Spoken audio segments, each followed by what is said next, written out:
Right, good evening everybody and welcome to part 2 of Toto the Ninja Cat. I decided tonight to let you see some of the illustrations and things, and I thought you might be getting a little bit sick of my face on an evening by now.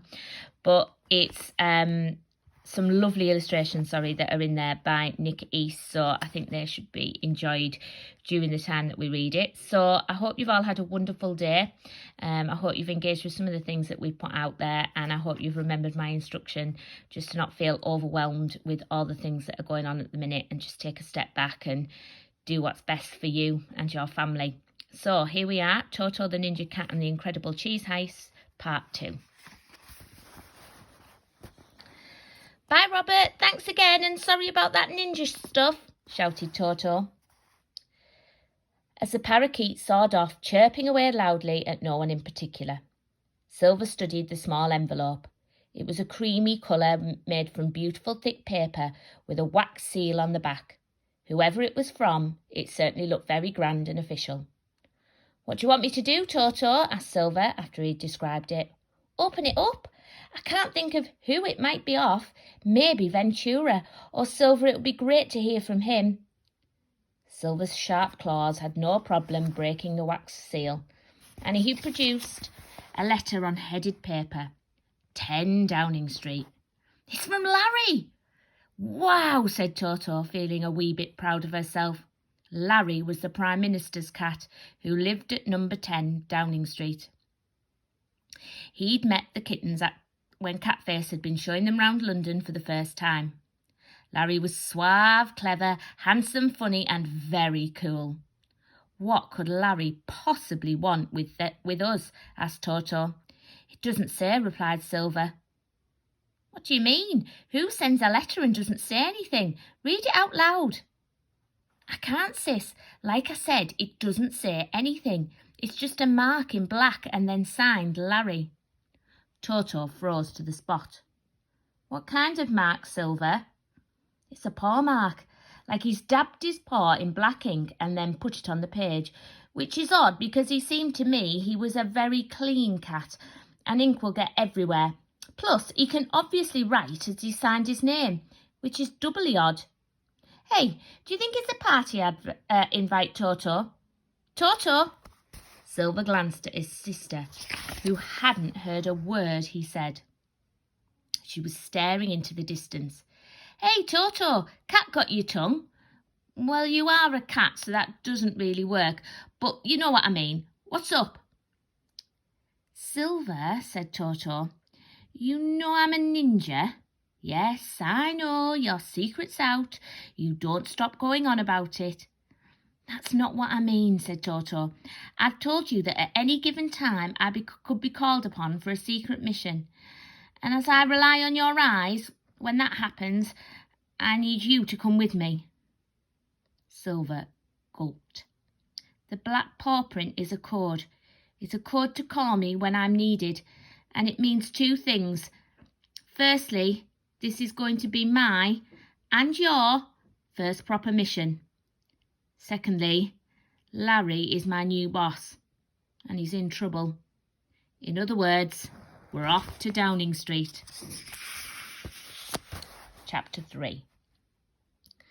"I cannot believe that Larry is your boss," said Silver excitedly, as the cats headed down the leafy crescent where they lived, towards the animal tube that would take them to central London. "He's so cool. Do you think he likes me?" he added. "When we met before, I think he sort of thought I was a ninja too, right? I mean, it's understandable. I do know loads of moves now. Oh, sis, he'll ask us to hang out more. Imagine that. Pizza night round Larry's. It's the best. Sis. Toto wasn't listening to her brother fanboying about Larry. She was in a world of her own, thinking about what lay ahead, her first proper mission. Yes, she'd tackled an enormous snake, 2 tigers and an army of rats, but this was different. This time someone else would be relying on her.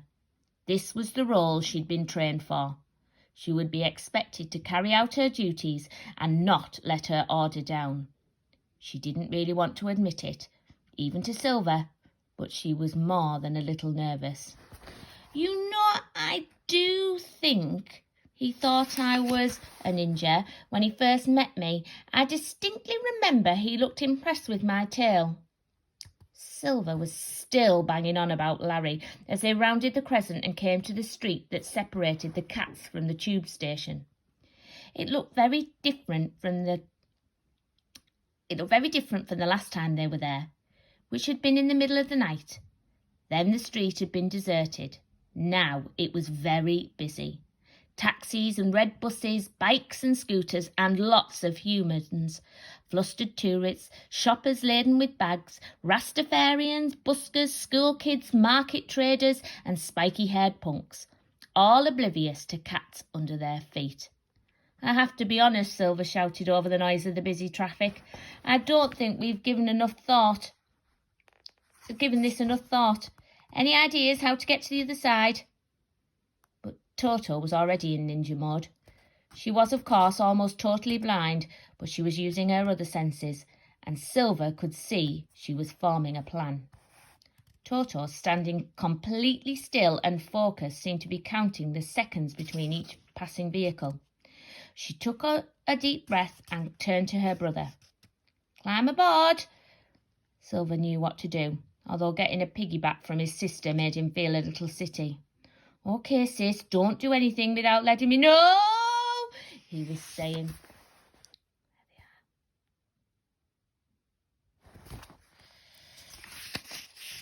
As he climbed on, but Toto had already sensed an opportunity. With a running leap, she bounced off nearby Punk's pink spiky hair, who looked very confused and alarmed, which gave her the height she needed to jump over a red double-decker bus, adding a cheeky somersault for fun. She landed effortlessly on the other side of the road, giving a knowing smile to her brother. "Tell me next time when you're about to leap off the bus, please. That was terrifying." "Brilliant, but terrifying." "Sorry," said Toto, trying not to laugh. "Couldn't resist it. Now we'd better stick to this side of the pavement. Too many clumsy humans around for my liking." The Cats made their way down the street, weaving in and out of the shop fronts, all filled with novelty handbags and postcards and rails. By the time they got to the tube, Silver had somehow picked up an I Heart London beanie hat. "Larry always wears a hat," he insisted. "I think he might like it if I did too. You know, like we're on the same team." "Whatever you say, bro." Toto shook her head, chuckled before pushing open the small door which led into the animal tube. It was tucked out of sight from human eyes, around the corner of the main station entrance. The great Victorian invention of the animal tube was one of London's marvels, built in 1907 by a team of Cairn Terriers, Dachshunds and Basset Hounds, all brilliant diggers, supervised by an architect cat, Cornelius Green. It was still the best way to get around London for any animal. Sure, you could fly, but the seagulls were the only birds strong enough to carry most animals, and they were far too free-spirited to offer the service. You had to be very good friends with a seagull to get a lift. The Cats loved travelling on the tube. The first time they'd used it with Catface, but the vibe now was very different. "Why does everyone look so grumpy?" Silver asked Toto as they descended the spiral staircase into the beautiful ticket hall with the black and white tiles and sparkling chandeliers. The Cats got into the queue at the ticket counter. "Next!" cried an impatient voice from behind the ticket booth. "Oh, hi," said Silver. "We need to get to Downing Street." He handed their oyster shells over, and the ticket master, a Persian cat, whilst humans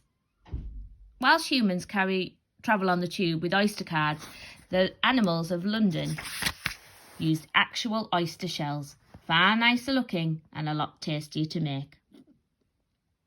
Not another fool with no idea how to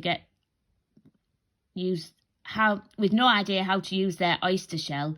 As if I haven't got enough to do, for Kitty's sake. Are you two tourists? I can tell from your accent and terrible hat, the rude ticket master moaned. Firstly, we are not tourists, we're Londoners, and even if we were, you'd not be setting a very good example for hospitality, said Toto. Secondly, we simply need a little guidance, which I'd have thought is your job. And thirdly, my brother looks very cool in his hat. All right, keep your hair on, I'm sorry. I haven't had any lunch and I'm rather hungry. Ran out of cheese, you see. I was really looking forward to that cheese and pickle sandwich. Strangest thing, though. I thought I had loads of lovely cheddar in the fridge. Anyway, you'll want Westminster Station. I've topped these oysters up. You put your shell over the sensor and the gates will open. He took a quick breath and screamed next. His mood obviously not brightened by remembering his missing lunch. The cats were on their way to the train. They could sense everybody, be they dogs or ferrets or hedgehogs. Everyone was in a foul mood. Seriously, what is with these guys? Silver asked Toto. Never mind them. We've got bigger fish to fry. Hold on tight, Silver. The train picked up speed as it left the station. No matter how grumpy they might have been, the animals on board were grateful of a rush of wind in the cool summer heat on the platform. And we'll leave it there at chapter 4 and see what happens tomorrow when they get to Downing Street.